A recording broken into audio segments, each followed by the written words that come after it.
اس وقت آپ کو جس چیز کی ضرورت ہے حکم کیجیے۔ جہاں تک آپ کی فیملی کا تعلق ہے، ہمارے لوگ اپنی جان پر کھیل کر انہیں پاکستان سے نکال لیں گے۔ اس نے شمسی سے اس انداز میں کہا کہ خوفزدہ شمسی کا چہرہ پرسکون ہونے لگا۔ شکریہ سوامی مہاراج، مجھے اپنے دوستوں سے یہی امید تھی۔ آپ فی الوقت میرے لیے کسی وکیل کا بندوبست کیجیے تاکہ ہم اس معاملے کو لمبا نہ کر سکیں۔ میں چاہتا ہوں کہ کل پرسوں تک اپیل کر کے میں پریس کانفرنس رکھوں، لیکن اس سے پہلے میری فیملی کا نکلنا ضروری ہے۔ شمسی گدھا بن گیا تھا۔ شمسی صاحب، گھبراہٹ اور جلدی میں بہت سے کام بگڑ جاتے ہیں۔ آپ فی الوقت ہمارے اس ٹھکانے پر پہنچے، وہاں وکیل آپ سے ملنے آئے گا۔ میں چاہتا ہوں فی الحال آپ کسی ضروری کام کا بہانہ کر کے اپنے سفارت خانے کو چھٹی کی درخواست بھیج دیں تاکہ ہم آپ کی فیملی کو نکال لیں، جس کے فوراً بعد آپ کی اپیل دائر کر دی جائے گی اور فیملی کو امریکہ پہنچانے کا قانونی جواز بن جائے گا۔ سوامی نے گدھے شمسی کو اگلا سبز باغ دکھایا اور وہ ساون کا اندھا بن کر رہ گیا۔ ٹھیک ہے، اب آپ نے ہی سب کچھ کرنا ہے۔ شمسی کا لہجہ اچانک چاپلوسی والا ہو گیا۔ اس کے سامنے ہی سوامی مہاراج نے فون پر کسی سے کہا تھا کہ نیو جرسی والے اپارٹمنٹ کا بندوبست کر دے۔ پیغام موصول کرنے والے نے 1 گھنٹے کی مہلت مانگی تھی، کیونکہ اس پیغام کا مطلب وہ بخوبی جان گیا تھا۔ یہ 1 گھنٹہ شمسی نے ساوتری کے ساتھ گزارا۔ اس درمیان اس نے شاید پوری بوتل ہی چڑھا لی تھی اور خود کو ابھی سے مہاراجہ اندر سمجھنے لگا تھا۔ قریباً 1.5 گھنٹے بعد سوامی کا فون آ گیا، جس میں ایک ایڈریس لکھا دیا گیا تھا۔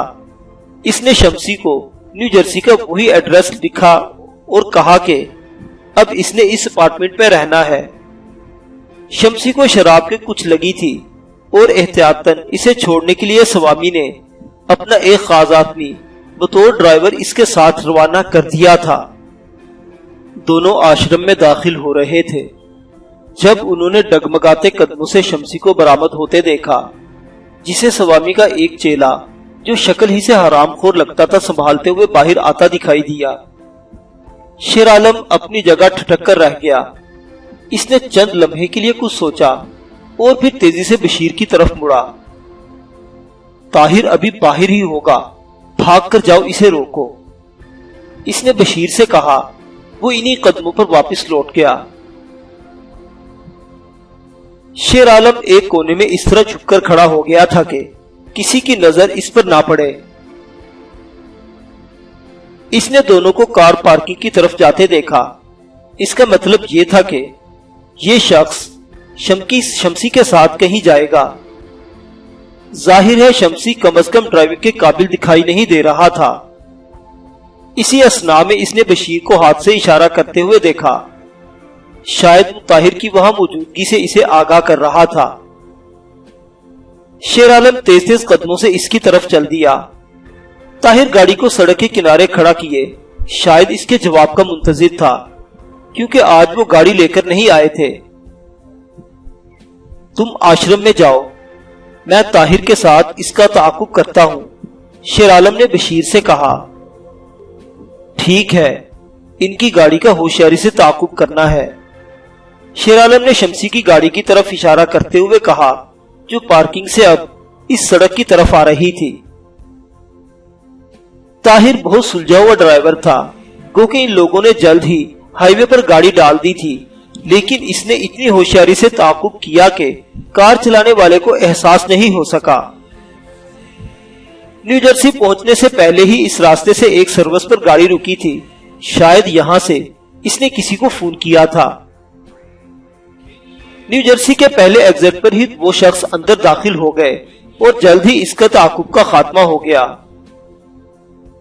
وہ لوگ ایپل ٹری اسٹریٹ پر آ گئے، جس اپارٹمنٹ کے سامنے انہوں نے گاڑی روکی تھی۔ اس کا نمبر ایک ہی نظر میں پڑھ کر شیر عالم نے طاہر کو گاڑی آگے کی طرف لے جانے کا اشارہ کیا تھا۔ ایک اسٹریٹ پر مڑتے ہی انہوں نے اس آبادی کی چھوٹی سی مارکیٹ نظر آ گئی۔ جس کے ایک کونے میں رک کر شیر عالم نے فوراً ہی پاکستان کے لیے کال ملا دی تھی۔ چونکہ میجر کیانی نے اسے اپنے موبائل فون نمبر دیا ہوا تھا جو ہمیشہ اس کے ساتھ ہی رہتا تھا، اس لیے وہی فون پر مل گیا۔ شیر عالم نے جلدی جلدی اس ساری صورتحال سے آگاہ کیا اور آئندہ کے لیے ہدایات چاہی۔ تم جہاں سے فون کر رہے ہو اس بوت کا نمبر بتا دو اور یہی انتظار کرو، میں تمہیں 10 منٹ کے اندر کال بیک کرتا ہوں۔ میجر کیانی نے یہ کہہ کر سلسلہ منقطع کر دیا۔ شیر عالم کی طرف سے اس فون بوت پر دہرائے جانے والا نمبر میجر کیانی نے نوٹ کر لیا۔ اگلے ہی لمحے اس کی انگلیاں حرکت میں آ گئی۔ اس نے فوراً ہیڈ کوارٹر کے مرکزی سگنل روم کو الرٹ کر دیا اور 5 منٹ کے اندر اندر تازہ ترین صورتحال کی بریفنگ کے بعد اگلی ہدایت طلب کر لی تھی۔ شیر عالم نے فون کریڈل میں لگا دیا، گو کہ یہاں کے فون بوت اتنے مصروف نہیں رہتے تھے کہ انہیں کسی قباحت کا سامنا کرنا پڑتا۔ پھر بھی اس نے طاہر کو ہدایت کی تھی کہ وہ کم از کم اب سے 8 منٹ یہی فون مصروف رکھے تاکہ کوئی اس طرف نہ آ سکے۔ طاہر اس کا مطلب سمجھ گیا تھا اور اس نے اپنے مقامی دوستوں سے گپ شپ کا سلسلہ شروع کر دیا تھا۔ 5-6 منٹ بعد وہ فارغ ہو گیا تو یہی ڈیوٹی شیر عالم نے سنبھال لی اور اس نے 2-3 انکوائری نمبر گھما کر 2-3 منٹ یوں ہی ضائع کر دیے اور خواہ مخواہ کے ٹیلی فون نمبر معلوم کرنے لگا۔ قریباً 8-9 منٹ مصروف رکھنے کے بعد انہوں نے فون کریڈل پر جما دیا۔ اسی اثناء میں بمشکل ایک بوڑھی خاتون نے اس قطار میں لگے آخری فون بوت کو استعمال کیا تھا۔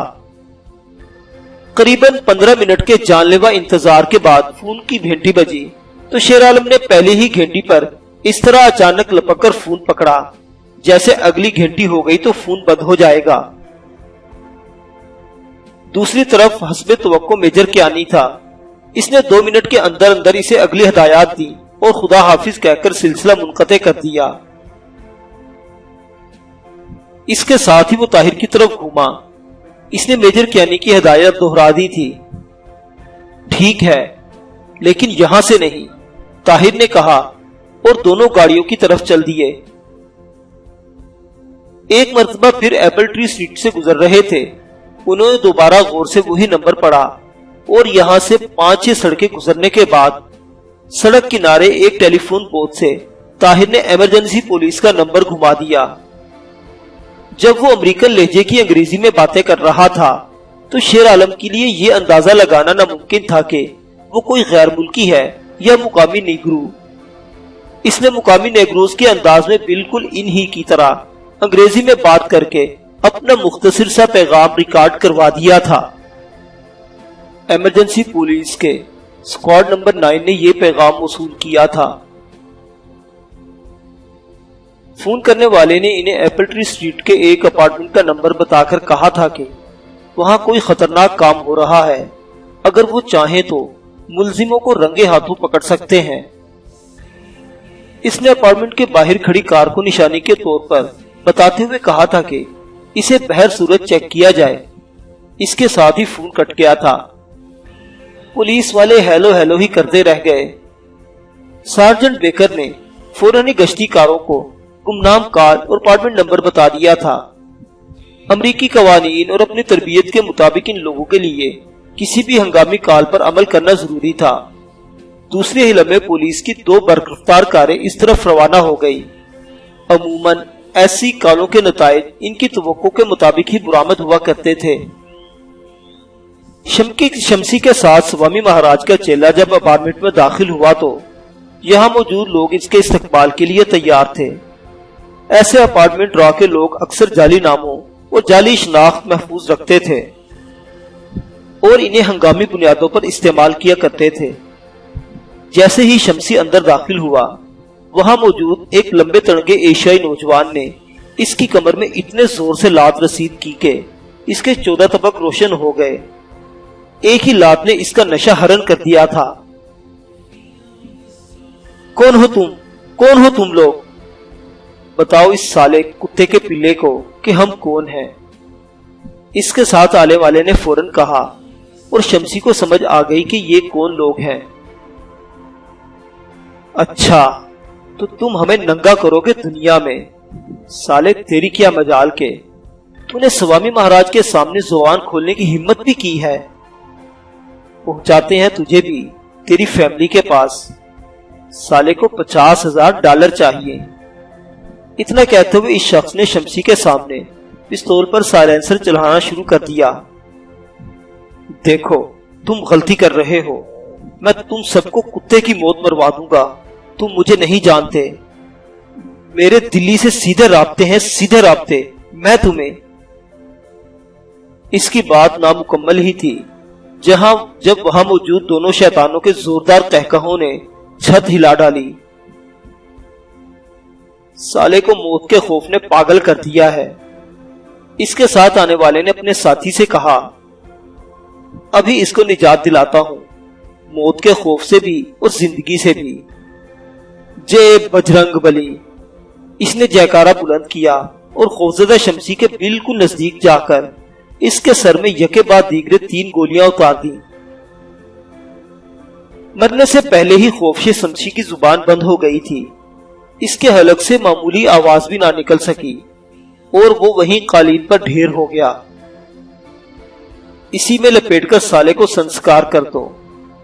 پستول والے نے اس کی لاش کو لات مارتے ہوئے اپنے ساتھی سے کہا اور دونوں نے 2-3 منٹ ہی میں شمسی کی لاش کو اس قالین میں رول کر دیا جس میں اس کے سر سے بہنے والا خون جذب ہو رہا تھا۔ جے بھولے ناتھ کی۔ دونوں نے قالین کو سروں سے پکڑ کر اٹھایا اور اسی طرح باہر لانے لگے۔ وہ اس قالین کو اس کار کی ڈگی میں بند کر کے ٹھکانے لگانے کا ارادے سے باہر آ رہے تھے جب اچانک ہی فضا پولیس کاروں کے سائرن سے گونجنے لگی۔ دونوں نے قالین وہاں پھینکا اور چاہا کہ وہاں سے بھاگ جائے، لیکن یہ حسرت ان کے دل ہی میں رہ گئی۔ امریکن پولیس کے پھرتلے اور برق رفتار جوانوں نے چند سیکنڈ ہی میں انہیں آ لیا۔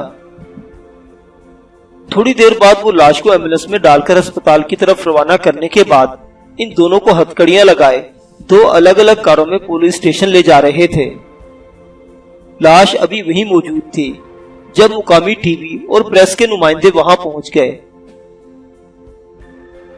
پہلی خبر تو ابھی جاری ہوئی تھی کہ 2 بھارتیوں نے اپنے تیسرے ساتھی کو قتل کر دیا، لیکن مقتول کی لاش شناخت کے بعد جب اس کی تصاویر ٹی وی پر دکھائی اور اخبارات کو جاری کی گئی تو پاکستانی سفارت خانے کے ایک ذمہ دار پولیس افسر نے پولیس کو مطلع کیا کہ یہ تو ان کا سفارتکار تھا جو گزشتہ 48 گھنٹوں سے غائب ہے۔